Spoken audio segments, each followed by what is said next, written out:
नमस्कार करता हूं। सबसे पहले तो सभी को स्वागत करता हूं आपका अपने YouTube channel PO office work पर। आज हम देखिए जो जनरल पंचायत इलेक्शन अभी होने वाले हैं, पंचों के, सरपंचों के, जो अभी 4 चरणों में होने वाले हैं नेक्स्ट चुनाव, तो उनके बारे में हम थोड़ी सी चर्चा करेंगे और प्रत्येक मतदान अधिकारी के क्या क्या कर्तव्य हैं, PO, APO 1, APO 2, APO 3, APO 4, RO, सभी के कार्यों के बारे में मैं डिटेल वाइज वीडियो बनाऊंगा और सभी के कार्यों के बारे में विस्तार से जानकारी देने की कोशिश करूंगा। तो आज का वीडियो, जैसा कि आपने थंबनेल में देखा होगा, आज के वीडियो में हम एपीओ 1 यानी जिसको पहले पीओ 1 बोलते थे, अभी उसको बोलेंगे एपीओ 1 यानी प्रथम सहायक मतदान अधिकारी के कार्यों पर हम इस वीडियो में चर्चा करने वाले हैं। तो अगर आप भी प्रथम सहायक मतदान अधिकारी के रूप में कार्य करने वाले हैं और फर्स्ट बार है आपका, तो इस वीडियो को बिल्कुल ध्यान से देखें और 0.1% भी आपको कंफ्यूजन हो तो कमेंट में ज़रूर पूछें। और जिन साथियों ने पहले अगर काम किया भी है तो वो भी इस वीडियो को प्लीज़ ज़रूर देखें ताकि कोई छोटा मोटा कन्फ्यूजन हो तो वो क्लियर हो जाए। तो आइए शुरू करते हैं। सबसे पहले तो पीओ 1 के कार्य इस वीडियो में आपको बताए जाएंगे, या एपीओ 1 मान सकते हो, उसके कार्य इस वीडियो में बताए जाएंगे और इसके अलावा भी कई जानकारियां आपको दी जाएंगी। तो प्लीज़ थोड़ा ध्यान से इस वीडियो को आप जरूर देखें। देखिए, सबसे पहले बात है पंचायत के पंच सरपंच के चुनाव की। तो देखिए, पहली लाइन इसमें लिखी हुई है कि चुनाव के कार्यक्रम के अनुसार पंच पद का निर्वाचन मतपेटी से एवं सरपंच पद का निर्वाचन ईवीएम से संपन्न करवाया जाएगा। यानी कहने का मतलब, इन चुनावों में अगर पहली बार आप करा रहे हो तो मैं आपको बता दूं कि इन चुनावों में 2 तरह से मतदान होने वाला है। मतपेटी का भी प्रयोग किया जाएगा और ईवीएम मशीन का प्रयोग भी किया जाएगा। जो सरपंच का चुनाव होगा वो मशीन से होगा, जबकि जो पंच का चुनाव है वो जो पर्चा है उसी पर वोट डाला जाएगा और पेटी में जो मत पेटी है उसमें डाला जाएगा। तो मत पेटी भी काम में आएगी और ईवीएम यानी इलेक्ट्रॉनिक वोटिंग मशीन भी काम में आएगी। फिर देखिए, निर्वाचन के लिए मतदान दल में 1 मतदान अधिकारी। अब मतदान दल जो अपना बूथ पर जो मतदान दल होगा उसमें कौन कौन होंगे, देखिए, एक तो मतदान अधिकारी, पीठासीन अधिकारी, यानी एक तो जो उन सबका बड़ा अधिकारी है पीठासीन अधिकारी, जिसको हम बोलते हैं पोलिंग ऑफिसर। वैसे अपन बाकी इलेक्शनों में, जैसे विधानसभा के इलेक्शनों में, लोकसभा के इलेक्शनों में पीआरओ बोलते हैं हम पीठासीन अधिकारी को, लेकिन यहाँ इसको बोला जाएगा मतदान अधिकारी यानी पीओ। केवल ये नाम होगा, पीआरओ नाम नहीं होगा इन इलेक्शन में, क्योंकि पंचायती राज इलेक्शन की जो नियमों में जो चीज़ है वो यहाँ हम बोलेंगे। तथा 4 सहायक मतदान अधिकारी। सहायक मतदान अधिकारी का मतलब एपीओ 1, एपीओ 2, एपीओ 3 और एपीओ 4। तो 5 आदमी एक मतदान दल में शामिल होंगे। एक तो पीओ यानी प्रिजाइडिंग ऑफिसर, पीआरओ या पीओ जिसको बोलते हैं, इन यहाँ उसको पीओ बोलेंगे मतदान अधिकारी। और फिर एपीओ 1, एपीओ 2, एपीओ 3 और एपीओ 4। चुनाव कार्यक्रम के अनुसार मतदान बूथ पर मतपेटी एवं ईवीएम दोनों का साथ साथ प्रयोग किया जाएगा, इसलिए मतदान दलों को दोनों प्रकार की मार्गदर्शिकाओं की आवश्यकता होगी। इसी प्रकार मिश्रित चुनाव के कारण मतदान दलों की सुविधा के लिए मतदान दल का लेआउट प्लान भी संलग्न किया जा रहा है, जिसका उपयोग मतदान दलों द्वारा किया जा सकता है। तो लेआउट प्लान भी मैं आपको इसी वीडियो में दिखा दूंगा। आप देख लें कि किस तरह से पीओ 1, पीओ 2, पीओ 3, पीओ 4 बैठेंगे, क्या व्यवस्था होगी, उसके बारे में हम बात करेंगे। तो देखिए, सबसे पहले बात कर रहे हैं हम ये शुरुआती बातें हो गई थी। अब हम बात करेंगे प्रथम सहायक मतदान अधिकारी कर्तव्य, और यही हमारा आज का वीडियो है। तो प्रथम सहायक मतदान अधिकारी के देखिए क्या कर्तव्य होता है। नॉर्मली, पहले ये हम लाइनों को बाद में पढ़ेंगे, नॉर्मली मैं बता दूं 2 चीजें प्रथम सहायक मतदान अधिकारी के पास में रहेंगी, और वो दोनों चीजें हैं, एक तो चिन्हित मतदाता सूची जिससे वो मतदाता की पहचान करेगा, और दूसरा उसके पास होगी मतदाता के लिए पर्ची होगी, सफेद रंग की पर्ची जो वो मतदाता को जारी करेगा। ये 2 चीजें प्रथम सहायक मतदान अधिकारी के पास रहेंगी। ये मोटी मोटी बात मैंने आपको बता दी। अब पूरी डिटेल में कर लेते हैं कि पर्ची पे कैसे क्या लिखना है और मतदाता की पहचान कैसे करनी है, चिन्हित मतदाता सूची में मतदाता की पहचान करने के बाद क्या लिखना है। ये डिटेल्ड बातें हम अभी करेंगे, लेकिन मेन चीज उसकी 2 ही होगी। एक तो चिन्हित मतदाता सूची का वो भार साधक होगा, और दूसरा उसके पास पर्ची होगी सफेद कलर की जो वो जारी करेगा मतदाता को। ये 2 मुख्य कार्य हैं। अब मैं लाइन टू लाइन आपको बोल देता हूँ, कहीं भी कोई कंफ्यूजन हो तो आप कमेंट में जरूर पूछें प्लीज। चिन्हित मतदाता सूची का प्रभारी होगा कौन? प्रथम सहायक मतदान अधिकारी। हम एपीओ 1 के काम की बात कर रहे हैं। चिन्हित मतदाता सूची का प्रभारी होगा और मतदाता की पहचान करने के लिए उत्तरदायी होगा। देखिए, 2 कार्य में पहला कार्य इसमें यह आ गया कि उसके पास चिन्हित मतदाता सूची होगी, और जो भी मतदाता आएगा प्रथम बार वो पीओ 1 ही उसको देखेगा मतदाता को, और वो ही उसकी पहचान करेगा। उस चिन्हित मतदाता सूची में से वो देखेगा और उसकी पहचान करेगा, फोटो मिलाएगा जो भी है। राज्य निर्वाचन आयोग द्वारा विनिर्दिष्ट फोटो दस्तावेजों के आधार पर मतदाता की पहचान, तो राज्य निर्वाचन आयोग द्वारा कुछ कागजात निर्धारित किए जाएंगे, आधार कार्ड है, जैसे पैन कार्ड है, इस तरह के, तो उनसे हमें मतदाता की पहचान करनी है। उनमें से यदि कोई भी एक दस्तावेज मतदाता ला रहा है तो हमें उसकी पहचान करनी है और वोट दिलवाना है। सुनिश्चित करेगा कि उस मतदाता की बाईं तर्जनी पर अमिट शाही का निशान तो नहीं है। देखिए ये बात क्यों कही गई है कि कहीं उन्होंने पहले वोट तो नहीं दे दिया, जो मतदाता है उसने पहले वोट तो नहीं दे दिया, इसलिए उसकी बाईं तर्जनी पर आपको अमिट शाही का निशान आपको देखना है। बाएं हाथ की सबसे फर्स्ट नंबर की जो अंगुली होती है अंगूठे के पास वाली, उसको तर्जनी बोलते हैं, उसी पर अमिट शाही का निशान अपने को भी लगाना है, द्वितीयक मतदान अधिकारी को, वो भी हम आगे बात करेंगे। तो सबसे पहले तो प्रथम सहायक मतदान अधिकारी ये देखेगा बाईं तर्जनी पर अमिट शाही का निशान तो नहीं है। हो सकता है कि पहले उसने अपना वोट दे दिया और अब वो दूसरा फर्जी वोट डालने आया हो, तो सबसे पहले यही देख लोगे तो आपको पहचान करने की जरूरत ही उसकी नहीं पड़ेगी। अब देखिए आगे, निर्वाचक नामावली की चिन्हित प्रति और सरपंच पद के लिए काम आने वाली सफेद रंग की मतदाता पर्ची होगी। दो चीजें इसको रखनी है अपने पास, एक तो निर्वाचक नामावली की चिन्हित प्रति जिससे वो पहचान करेगा, और एक सरपंच पद के लिए काम आने वाली सफेद रंग की जो मतदाता पर्ची है। अभी मैं आपको दिखा दूंगा कैसी होती है वो मतदाता पर्ची और कैसे जारी करनी है, क्या उस पर लिखना है, अभी हम बात कर लेंगे।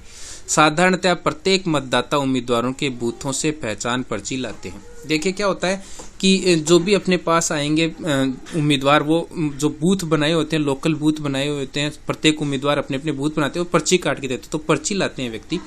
तो उस पर्ची से देखिए जिसकी सहायता से पहला सहायक मतदान अधिकारी निर्वाचक नामावली में उसका नाम ढूंढता है, तो बाहर से जो पर्ची लाएगा उसमें उसका क्रम संख्या लिखी होगी कि निर्वाचक नामावली में इसकी क्रम संख्या इतनी है, वार्ड नंबर इतना है, तो उस वार्ड नंबर और उस क्रम संख्या से वो जो प्रथम सहायक मतदान अधिकारी वो अपनी चिन्हित सूची में वो क्रम संख्या निकालेगा और देखेगा और उसकी पहचान करेगा। पर यदि कोई मतदाता अपने साथ ऐसी पर्ची नहीं भी लाए तो भी इस मतदान अधिकारी का यह कर्तव्य होगा कि ऐसे मतदाता का नाम ढूंढ ले तथा पर्ची न होने के कारण मतदाता को नहीं लौटाए। लेकिन मान लीजिए कोई व्यक्ति पर्ची लेके ही नहीं आया बाहर से, तो भी हमें ढूंढना पड़ेगा उसका नाम और उसको वोट दिलवाना पड़ेगा। ये भी कर्तव्य प्रथम सहायक मतदान अधिकारी का है। अब देखिए आगे, नोट पहचान पर्ची सफेद कागज पर मुद्रित हो सकती है और जिस पर केवल निम्न विवरण छपाए जा सकते हैं। देखिए ये एक छोटी सी बात है, जनरल बात, कि जो बाहर से जो पर्ची ला रहे हैं, लोकल बूथ वाले जो मतदाता को जो पर्ची काट के दे रहा है, उस पर किसी भी उम्मीदवार का चुनाव चिन्ह या किसी भी उम्मीदवार का नाम नहीं होना चाहिए। कहने का मतलब ये चीजें हो सकती हैं। देखिए जिला परिषद, पंचायत समिति, ग्राम पंचायत का नाम, निर्वाचन क्षेत्र संख्या, जो पर्ची बाहर से ला रहा है उसकी बात है। अपन जो पर्ची देंगे वो अलग है, वो अभी मैं बताऊंगा आपको। मतदान केंद्र की संख्या व नाम, मतदाता का नाम, मतदाता सूची में मतदाता की वार्ड संख्या और क्रम संख्या, इस पर उम्मीदवार का नाम। देखिए मेन यही चीज आपको ध्यान रखनी है, बाहर से पर्ची लाई उस पे, इस पर उम्मीदवार का नाम व चुनाव चिन्ह छापना कानूनी अपराध है। पहचान स्थापित हो जाने के बाद पहचान पर्ची को फाड़कर कूड़ेदान की टोकरी में डाले, फर्श पर नहीं फेंके। तो आपने उस पर्ची से उसकी पहचान कर ली, उस पर्ची को फाड़ के आपको कूड़ेदान में डाल देना है। उस पर्ची का अपने पास कोई यूज नहीं होगा, उसको फाड़ देना। जो बाहर से ला रहा उस पर्ची की बात है। अब देखिए, मतदाता की पहचान हो जाने पर यह अधिकारी मतदाता की प्रविष्टि के समस्त विवरण को जोर से बोलेगा। जैसे पहचान हो गई तो मतदाता के नाम को जोर से बोलेगा, जिससे द्वितीय मतदान अधिकारी और पीछे बैठे हुए पोलिंग एजेंट सुन सके। पीछे बैठे हुए पोलिंग एजेंट को वो सुनना चाहिए, जिससे वो अगर उस व्यक्ति को चुनौती दे रहे हैं, उसकी पहचान को चुनौती दे रहे हैं, तो वो देख सके। तो जोर से ये बोलना है, ये मतदान अधिकारी का काम होता है। प्रथम सहायक मतदान अधिकारी की बातें चल रही हैं साथियों। मतदान अभिकर्ता यानी जो एजेंट जो बैठे हैं पीछे, यदि चाहे तो इस वक्त पहचान बाबत एतराज उठा सकते हैं। तो देखिए सबसे पहली बात, अगर एजेंट ऑब्जेक्शन कर रहे हैं तो वो केवल फर्स्ट पोलिंग ऑफिसर फर्स्ट के पास यानी एपीओ प्रथम के पास व्यक्ति आ रहा है और उसकी पहचान, और उसी समय एजेंट ऑब्जेक्शन कर सकते हैं कि ये वो व्यक्ति नहीं है। उसके बाद में वो उस व्यक्ति की पहचान को चैलेंज नहीं कर सकते। अगर वो फर्स्ट एपीओ फर्स्ट यानी प्रथम सहायक मतदान अधिकारी से दूसरे सहायक मतदान अधिकारी के पास चला गया और उसके बाद वो ऐतराज करते हैं, तो उनका ऐतराज माना ही नहीं जाएगा। पहचान हो जाने के तुरंत बाद यह अधिकारी प्रत्येक ऐसे मतदाता के नाम के नीचे लाइन खींच देगा। मतदाता के नाम के नीचे लाइन खींचनी है, चाहे वो यानी प्रत्येक मतदाता के नाम के नीचे लाइन तो खींचनी है। अब महिला पुरुष का अलग अलग क्या करना है वो अभी अगली स्लाइड में आ रहा है। लाइन खींच देनी है, चाहे वो महिला हो पुरुष हो, नाम के नीचे। फिर देखिए क्या करना है, अगर महिला मतदाता है तो आपको क्या करना है, नाम के बाईं तरफ टिक लगाना है। ये मोस्ट इंपॉर्टेंट चीजें हैं साथियों, ये अपने ध्यान में नहीं रहती और अपन वहां परेशान होते हैं इन छोटी छोटी चीजों के लिए।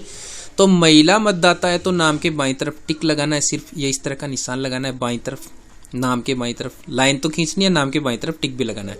थर्ड जेंडर के रूप में हैं तो स्टार लगा देना है। और दृष्टिबाधित दिव्यांग मतदाता जिनको पीठासीन अधिकारी की सहायता की आवश्यकता है, ऐसे मतदाताओं के मामले में ए भी अंकित कर दें। देखिए पहले क्या नियम होता था कि दिव्यांग दृष्टिबाधित मतदाता उसके साथ कोई व्यक्ति आता था वोट दिलवाने के लिए, लेकिन अब ऐसा प्रावधान समाप्त कर दिया गया है और अब पीठासीन अधिकारी ही उनको वोट दिलाता है। तो ऐसे व्यक्ति जिन्होंने पीठासीन अधिकारी की सहायता से मतदान किया उसके आगे ए आपको लिखना है। मतदाता की क्रम संख्या पर ए भी अंकित कर दें। यहाँ देखिए यहाँ क्या करना है, मतदाता की जो क्रम संख्या है उस पर ए अंकित कर देना है। ये लास्ट में साथियों पीठासीन अधिकारी की जो डायरी होती है उसमें पूछा जाता है कि ऐसे व्यक्तियों की संख्या, ऐसे दिव्यांग व्यक्तियों की संख्या जिन्होंने पीठासीन अधिकारी की सहायता से मतदान किया, तो उसकी सूचना हमें यहीं से मिलेगी ए कितनों पर लिखा हुआ है। यदि कोई व्यक्ति आ रहा है, मान लीजिए दिव्यांग भी है या तो उसने बिना पीठासीन अधिकारी की सहायता के मतदान किया है, थोड़ी बहुत प्रॉब्लम है किसी के तो उसके ए आप नहीं लिखेंगे। भारत निर्वाचन आयोग से जारी फोटो पहचान पत्र से की जाए उसके नाम के आगे ई शब्द लिख देंगे। अब जिसकी पहचान फोटो पहचान पत्र से की है तो उसके नाम के आगे आपको ई लिखना है। ई का मतलब इपिक, ये ई शब्द लिख देना। इससे क्या होता है कि लास्ट में पूछा जाता है पीठासीन अधिकारी डायरी में कितने व्यक्तियों ने इपिक की सहायता से मतदान किया, तो यहाँ से पता चल जाएगा। मतदाताओं की स्थिति का परिणाम पीठासीन अधिकारी की डायरी में अभिलिखित किया जाएगा। तो ये ध्यान रखें, महिला मतदाता के नाम के बाईं तरफ टिक, थर्ड जेंडर के स्टार, दिव्यांग मतदाताओं की क्रम संख्या पर AA, और अगर इपिक से किन्होंने वोट किया है, इपिक लेकर के आए हैं, तो ई उनके नाम के आगे लिखना है। और जिससे मतदान के अंत में गिनकर यह पता लगाया जा सके कुल कितने पुरुष महिला मतदाताओं, कितने स्त्री मतदाताओं, कितने थर्ड जेंडर के रूप में अंकित मतदाताओं ने मत दिए। तो ये उससे भी पता चलता है। या आप ऐसे कर सकते हो कि एक कागज बना लें और कागज बना के एक तरफ लिख लें मेल, एक तरफ लिख लें फीमेल, और 100 200 वो उसमें काटते जाएं। मेल आए तो मेल वाले को काट दें, फीमेल आए तो फीमेल वाले को काट दें, तो लास्ट में आपकी गिनती अपने आप ही हो जाएगी। इससे गिनने की आपको जरूरत नहीं पड़ेगी, जैसा कि एज यूजुअल हमेशा हम करते हैं। अब देखिए, मतदान समाप्ति के पश्चात उक्त प्रकार के अंकनों के आधार पर गणना कर सूचना एकत्रित की जाएगी, जिसे पीठासीन अधिकारी की डायरी तथा फॉर्म ऑफ स्टैटिक्स में अंकित किया जाएगा। मतदान बूथ पर बैठे मतदान अभिकर्ता, उम्मीदवार, निर्वाचन अभिकर्ता यदि चाहे तो इस स्टेज पर किसी मतदाता की पहचान को चुनौती दे सकते हैं, बाद में नहीं। सबसे बड़ी बात यही है कि अगर कोई निर्वाचन में वोट डालने आ रहा है कोई व्यक्ति, तो उस वोटर की पहचान को चुनौती केवल तभी तक दी जा सकती है एजेंट के द्वारा जब तक वो प्रथम मतदान अधिकारी के पास है, प्रथम सहायक मतदान अधिकारी के पास है। उससे आगे निकल गया तो उसकी पहचान को चुनौती देना संभव नहीं होगा। चुनौती होने के बाद की सारी कार्यवाही पीठासीन अधिकारी द्वारा संपादित की जाएगी। हम इसी में आगे बात कर लेंगे। पहचान स्थापित हो जाने के बाद प्रथम सहायक मतदान अधिकारी सरपंच पद के लिए सफेद रंग की मतदाता पर्ची जारी करेगा। सबसे पहला काम हो गया पहचान का। महिला मतदाता है टिक करना है, थर्ड जेंडर है स्टार लगाना है, क्रम संख्या में AA लिखना है, यदि दिव्यांग है तो ये सभी चीजें आपने देख ही ली पिछली स्लाइड में, और इपिक से है तो ई लिखना है। ये पहचान होने के बाद फिर एक सफेद रंग की मतदाता पर्ची जो प्रथम सहायक मतदान अधिकारी है वो जारी करेगा तथा मतदाता को देगा। मतदाता अब द्वितीय मतदान अधिकारी के पास चला जाएगा। तो आइए पहले मैं आपको पर्ची दिखा देता हूँ कि जो पर्ची प्रथम सहायक मतदान अधिकारी जारी करेगा वो कैसी होगी और उसमें क्या सूचनाएं भरनी है। आइए, ये मैंने अपने हाथ से बनाई है और ये ऐसी ही पर्ची होती है। तो ये इस तरह की मतदाता पर्ची होगी। यहाँ आगे सरपंच पद लिखा हुआ होगा, उसके आगे मतदाता रजिस्टर के कॉलम संख्या 1 के अनुसार निर्वाचक की क्रम संख्या। उसके बाद अगला कॉलम इसमें होगा निर्वाचक नामावली में यथा प्रविष्ट निर्वाचक की क्रम संख्या, और उसके बाद होगा मतदान अधिकारी के लघु हस्ताक्षर। तो देखिए यहाँ क्या आएगा, निर्वाचक की क्रम संख्या में तो जिस क्रम से वो आ रहे हैं, जैसे मान लीजिए 1 2 3 4 5, जो 20 नंबर पे कोई वोट डालने आए तो यहाँ आ जाएगा 20। लेकिन यहाँ क्या आएगा, देखिए निर्वाचक नामावली में यथा प्रविष्ट निर्वाचक की क्रम संख्या। निर्वाचक नामावली में तो यहाँ आपको देखिए क्या लिखना है, वार्ड लिखना है और बट्टे में उसकी क्रम संख्या लिखना है। जैसे मान लीजिए वार्ड नंबर 10 का कोई व्यक्ति है, इस बात को आप ध्यान से समझिएगा साथियों। वार्ड नंबर 10 का कोई व्यक्ति है और उसकी क्रम संख्या निर्वाचक नामावली में 326 है, तो यहाँ आप लिखेंगे 10/326। केवल 326 नहीं लिखनी है, यहाँ लिखनी है आपको 10/326, यानी वो 10 नंबर वार्ड का व्यक्ति है और उसका क्रम संख्या 326 है निर्वाचक नामावली में। ऊपर केवल क्रम संख्या जिस क्रम से चल रहे हैं, जैसे मान लीजिए कोई व्यक्ति 500 नंबर पे आ रहा है तो वो 500 नंबर आ जाएंगे। ये आशा करता हूँ ये समझ गए होंगे आप। और मतदान अधिकारी के लघु हस्ताक्षर, तो देखिए साथियों, अगर आप ज्यादा जागरूक है तो ये काम पहले दिन भी कर सकते हैं। यानी निर्वाचक की क्रम संख्या पहले दिन ही आप भर लो, दूसरे दिन बहुत ज्यादा हम फ्रस्ट्रेट हो जाते हैं। और अगर ये एक पर्ची में आप तीनों चीज भरोगे तो बहुत ज्यादा टाइम लग जाता है, भीड़ हो जाती है, तो हमारे दिमाग अलग लेवल पे चला जाता है। तो उससे बचने का उपाय ये होता है कि आप निर्वाचन की क्रम संख्या पहले ही भर लो, 1 2 3 4 500 पर्ची, 1000 पर्ची। आपके बूथ पे जितने मतदाता है उसकी 80% पर्चियां आप भर लो। ये भरी हुई भी रह जाती है तो कुछ नहीं होता इसका, केवल ये रबड़ में डालकर खाली पर्चियां जमा करानी होती है, उस पर क्रम संख्या लिखी हुई तो कोई नहीं पूछता कि क्यों लिखी।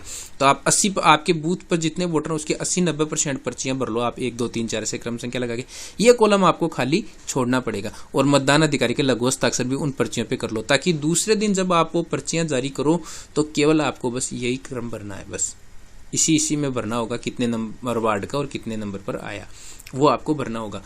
तो आप फ्रस्ट्रेट नहीं हो, इसके लिए आप ऐसा कर सकते हो, मेरी राय है, बाकी आपकी खुद की इच्छा है इसमें।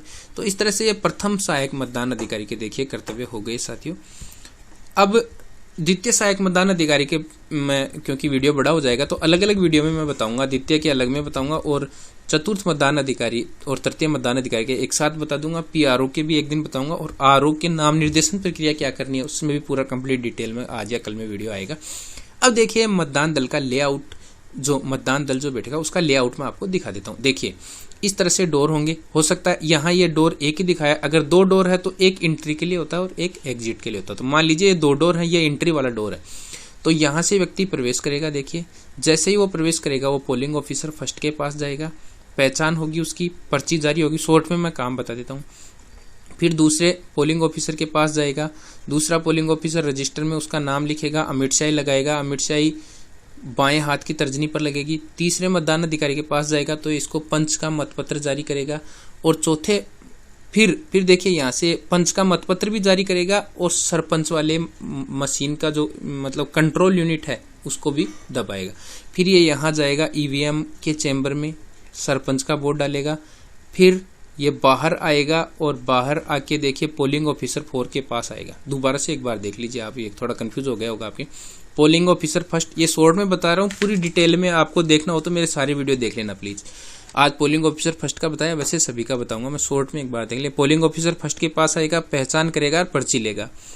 दूसरा पोलिंग ऑफिसर रजिस्टर में उसका इंदराज करेगा, 17 गैज जिसको बोलते हैं, और साथ में अमिट शाही लगाएगा बाएं हाथ की तर्जनी पर। फिर पोलिंग ऑफिसर थर्ड पंच का मतपत्र इसको देगा और बटन भी दबाएगा कंट्रोल यूनिट का ताकि वोट जारी हो। फिर ये आएगा यहाँ मशीन में वोट डालेगा, मशीन में वोट डालने के बाद फिर इधर आएगा पोलिंग ऑफिसर 4 के पास। पोलिंग ऑफिसर 4 इसको एरोक्रॉस मार्क सील देगा और एरोक्रॉस मार्क सील लेके ये जाएगा और जाके यहाँ पंच का वोट डाल के पेटी में डाल देगा और इधर से बाहर चला जाएगा। यहाँ पीठासीन अधिकारी महोदय बैठे रहेंगे। तो इस शॉर्ट में मैंने काम बताए, कोई एक आधा काम रह गया हो तो डिटेल्ड में हम सारे वीडियो में बात करेंगे। पीओ फर्स्ट के आज सारे कार्य हो गए और सभी के कार्यों के बारे में डिटेल से बात करेंगे। तो अगर वीडियो पसंद आया तो लाइक शेयर सब्सक्राइब करें और काम जरूर आएगा, ये वीडियो जरूर देखें साथियों, क्योंकि ट्रेनिंग होती है ना, ट्रेनिंग में हम प्रॉपर देख नहीं पाते, तो यहाँ जरूर प्लीज आप देख लें, आपसे गुजारिश है ताकि आपको वहाँ परेशान नहीं होना पड़े। पूरा वीडियो देखने के लिए बहुत बहुत धन्यवाद, थैंक यू।